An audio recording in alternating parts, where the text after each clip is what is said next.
The Legacy of Waters, an antediluvian saga. Prologue. The comet's breath.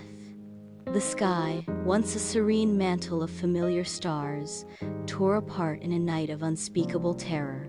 A wandering star, announced by a trail of fire that obscured the moon, it shattered into a rain of incandescent demons. The earth trembled like a leaf in the wind, and from the depths arose roars that made mud obliterate every living creature. On the coasts of what would one day be Mesopotamia, the flourishing cities of a now twilight era were swallowed by furious walls of water, raised by the celestial impact and the accelerated melting of the ice caps. The sages, the Apkallu, those who had guarded knowledge for countless generations, sought refuge in their underground dwellings, in the Abzu, praying Enki to appease the wrath of heaven. They were the keepers of knowledge that went back to a time when the world was different, a time of harmony with the stars and of understanding the secrets of the earth. In the land of Cam, along the Nile Valley, the master builders observed with anguished hearts the rising of the wild waters, the wild Nile that was leaning on their works. They had erected temples aligned with the stars, pyramids that defied time, monuments that spoke of a primordial era, of a fire island from which came their wisdom. Now, that wisdom risked being submerged, but some of them, heirs of the 7 sages of the texts of Edfu, withdrew to secret shelters, bringing with them the plans and knowledge gathered.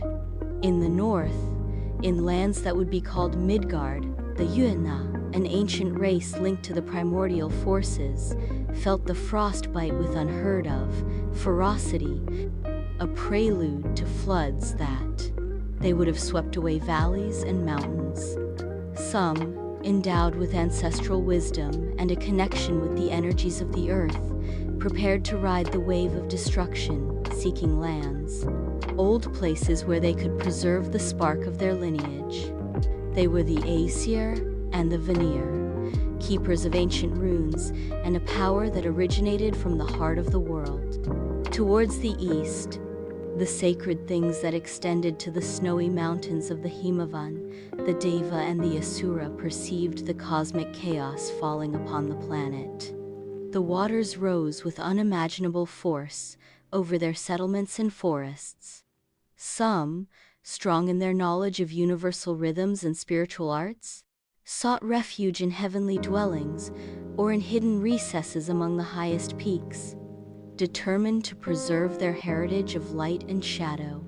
They were the bearers of sacred mantras and a deep understanding of Dharma and Karma.